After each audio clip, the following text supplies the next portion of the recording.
Alors une notion qu'on n'a pas abordée, c'est la notion de template. Alors vous l'avez certainement vu et d'ailleurs quand on démarre avec un nouveau Notion, bah, directement il va vous proposer de créer des templates ou d'utiliser les templates existants. Alors les templates dans Notion, si vous allez ici sur le bouton template, bah, vous avez toutes sortes de templates que vous pouvez utiliser pour vos projets. Donc, il vous propose ici en termes de template, design, donc pour pouvoir faire une roadmap. Voilà, donc ici une roadmap hein, avec un Kanban. Vous allez pouvoir faire voilà, un genre de base de données avec des tâches et leurs statuts qui pourraient être aussi associés à une vue ensuite en timeline par exemple. Vous allez avoir des tâches, une task list. Hein, je vais vous répéter que ça a remplacé l'élément de to-do list. Hein, voilà, vous avez de quoi créer une task list facilement. De quoi prendre des notes et donc ensuite de pouvoir les répertorier avec une date, avec un tag, avec des petites personnes également ici que vous allez pouvoir assigner donc directement dans une propriété personne. Donc ça c'est assez intéressant aussi. Vous allez pouvoir faire du design system. Donc là on est sur un peu comme je vous ai montré avec de la partie galerie où vous allez faire apparaître des images. Voilà. Alors, ben, vous en avez toute une. Alors, j'ai bien une 100, 200 templates de possibles que vous allez pouvoir utiliser hein, dans Notion. Alors, ces templates, ben, c'est bien. Il suffit simplement de venir. Admettons que je veuille récupérer celui-ci. Ben, je le sélectionne et je fais Use this template. Tout simplement, je vais venir cliquer dessus et ça va venir l'intégrer hein, et l'insérer pardon, dans mon dashboard, hein, dans mon workspace. Et ici, donc, j'ai bien mon workspace ici où j'ai créé mon design system. Hein, et il me suffit ensuite ben, d'aller ici, j'ai les vues et je dois avoir la base de départ ici, hein, qui est une liste vue et qui a été triée par ici en type galerie, hein, tout simplement, et ici par statut. Hein. Donc vous voyez que selon les templates que vous allez utiliser, vous pouvez même démarrer sans forcément démarrer avec une table comme je l'ai fait tout à l'heure, mais démarrer directement avec un template ou une liste comment dire, de vues, une liste d'images. Voilà. Alors, ça sont les designs que vous allez pouvoir vous adapter et vous approprier. Mais nous, on va voir une autre propriété donc, qui peut vous être utile. Donc ici, je vais revenir sur mon projet que j'avais créé auparavant ici. Et je vais revenir sur ma vue par défaut. Ici, j'ai vu que dans ma vue par défaut, à chaque fois que je vais créer un tableur liste par défaut, ici, ben, j'ai plusieurs éléments que je vous ai montrés ici dessous. Et où je vais pouvoir afficher par exemple des calculs. Ah, bah, par exemple ici, si je crée une nouvelle colonne price. Oui, excusez-moi, j'aime bien mettre les trucs en anglais. Hein. Et ici que je mette des montants. Donc ici, vous voyez que quand je vais sur une cellule, hein, on peut distinguer qui me met une petite étiquette, un petit icône avec marqué 1, 2, 3, qui signifie que ben, je vais utiliser des chiffres.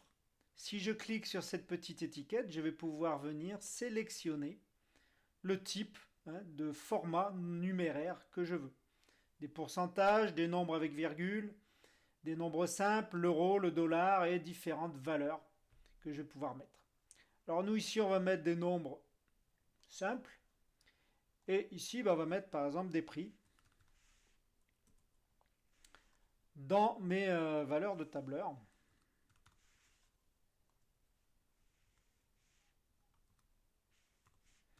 Alors, on va faire des trucs par rond. Qu'est-ce que je fais? Voilà.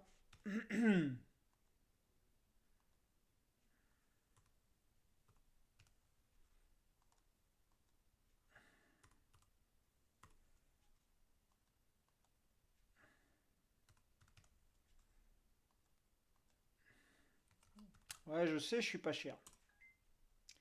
Et ici, vous allez voir que, au même titre qu'un tableur classique, je vais pouvoir ici, étant donné que je lui ai demandé de mettre des valeurs, je vais pouvoir calculer ici différents éléments. Alors ça, c'est génial, parce que du coup, on se retrouve avec un sheet ou un Excel directement dans Notion. Et donc ici, je vais pouvoir mettre des comptes, compter juste les valeurs des lignes, ou faire une somme, une moyenne, récupérer le mini, le plus grand, le plus petit, les ranges, hein, compter les cellules. Voilà. Moi ici je veux une somme. Vous voyez qu'ici il me fait bien la somme de ma colonne. Donc ça c'est génial. Hein, et vous allez pouvoir comme ça. Et vous voyez d'ailleurs qu'ici il me compte le nombre d'éléments directement sans que je lui demande quoi que ce soit. Hein, vous voyez ça c'est assez pratique. On verra tout à l'heure d'ailleurs qu'on va pouvoir insérer un élément formule et qui va venir nous calculer des éléments. Alors, j'étais parti sur les templates. Pardon, je me suis égaré. J'étais parti sur les templates. Et ici, donc, je voudrais pour chaque page ici pouvoir rentrer un élément identique, c'est-à-dire avoir un format de page identique de manière à pouvoir rentrer le descriptif, par exemple, de chaque formation.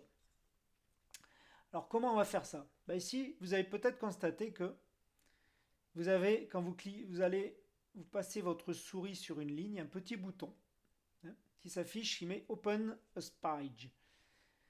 Alors ici, je vais aller cliquer sur ce petit bouton et vous allez voir que ça m'ouvre une page.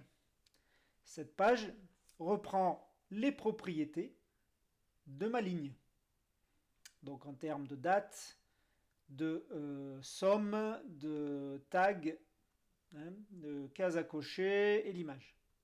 Je pourrais d'ailleurs à la volée ici ajouter éventuellement des propriétés, sans aucun problème.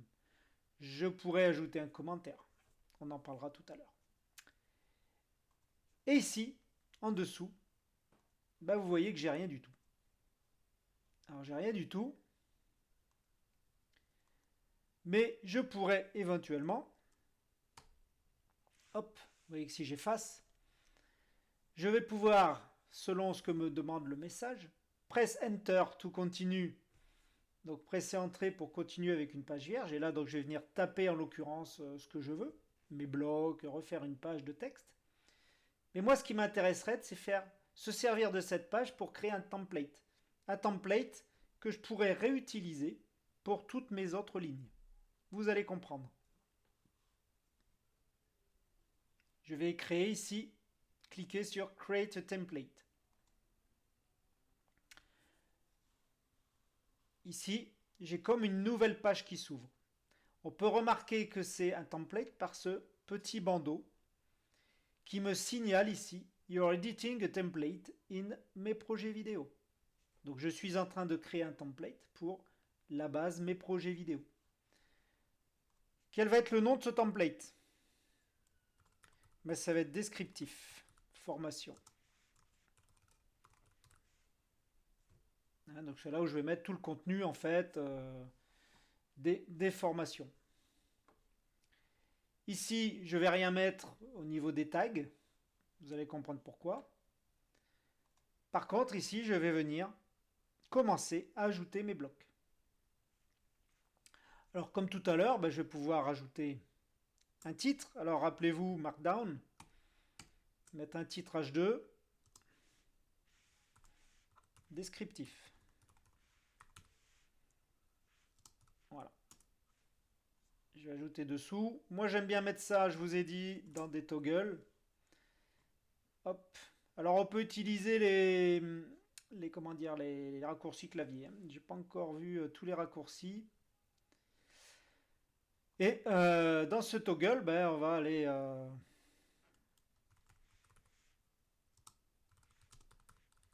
liste des ressources.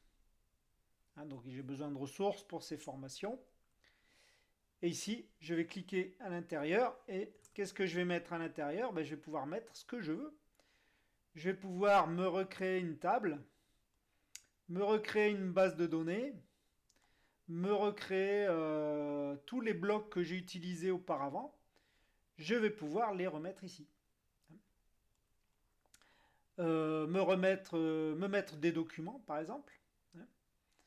Donc là, par exemple, ben, je vais pouvoir hop, mettre un fichier. Je vais aller chercher un fichier dans mon disque dur. Hop, on va essayer de trouver un PDF. On va essayer de trouver ça quelque part. Alors, il ne faut pas quelque chose de trop lourd, parce que je suis sur la version gratuite. Et je suis limité un peu. Voilà, je vais prendre ça. Il ne doit pas avoir beaucoup de pages. Je vais me mettre en liste, ça sera mieux.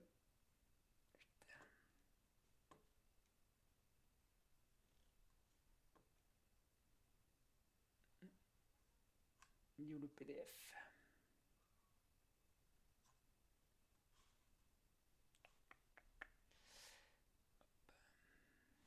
Type PDF, voilà, donc il fait 4,1 MO.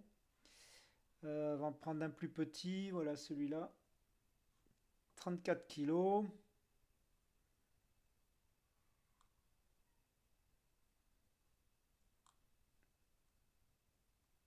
Alors. Voilà celui-là. Celui-là, il n'est pas trop lourd. Donc vous voyez que ça upload réellement le fichier dans Notion. Et donc je vais pouvoir ensuite le consulter depuis Notion. Donc sans aucun problème. Mais là, vraiment, j'utilise mon élément comme un drive en quelque sorte. Donc j'ai bien mon document qui est dans Notion et j'aurai juste à cliquer dessus pour aller l'ouvrir et donc il m'ouvre ça dans mon navigateur comme n'importe quel lecteur de PDF.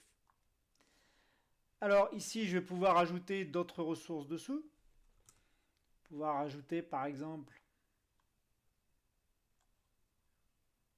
hop, on va aller ajouter le web bookmark, on l'a déjà vu.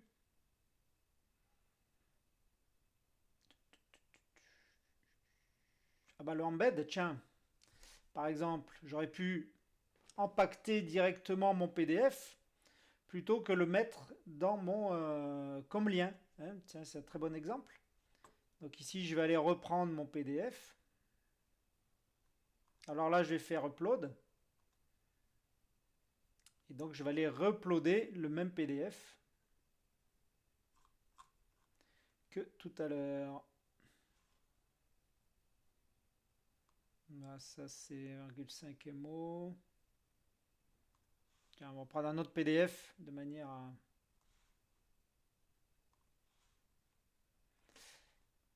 à voir sur deux PDF distincts. Donc le premier, j'ai fait un embed et je me retrouve avec le lien. Et le second, je l'intègre directement à mon document. Ça va être la différence des deux. Et l'avantage ici, c'est que j'ai ma ressource, hop, normalement, qui va être directement visible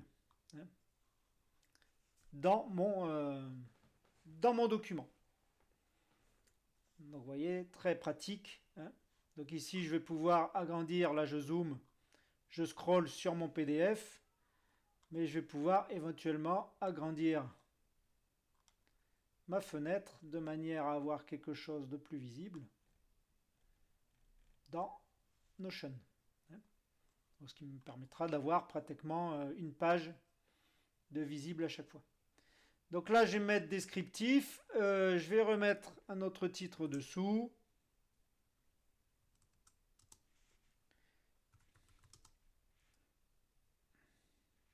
Et là, on va mettre le lien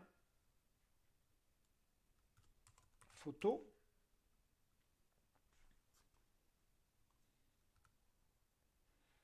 Voilà. Hop. Pardon. Alors, quand vous faites les doubles tags, il ne faut pas mettre le slash. Voilà. Le slash veut dire que vous voulez rentrer un nouveau bloc. Donc ici, c'est pas bon. Lien photo, et puis ici en dessous, ben, je vais pouvoir éventuellement mettre tous les liens photos. Alors moi ici, étant donné que c'est une page modèle, ben, je ne veux pas intégrer de ressources directement dedans. Hein, parce que moi, l'idée que je veux, c'est d'avoir ce modèle de page qui soit, hop, je vais supprimer ça, qui soit adopté pour toutes mes formations. Donc là, j'ai fini de faire mon modèle. Donc je peux revenir, je peux ajouter un icône éventuellement, ce serait pas mal. Voilà, tiens, des petits dollars. Et je reviens.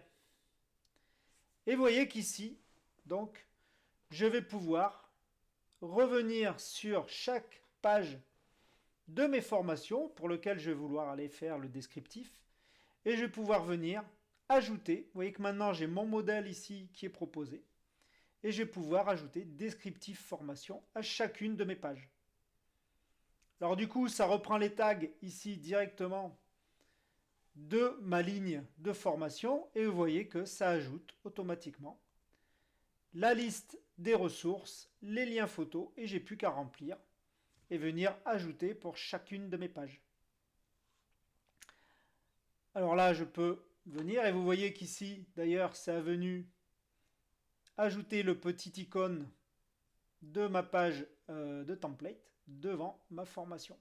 Hein, donc alors après, on peut imaginer un template différent même par type de formation, etc. Hein.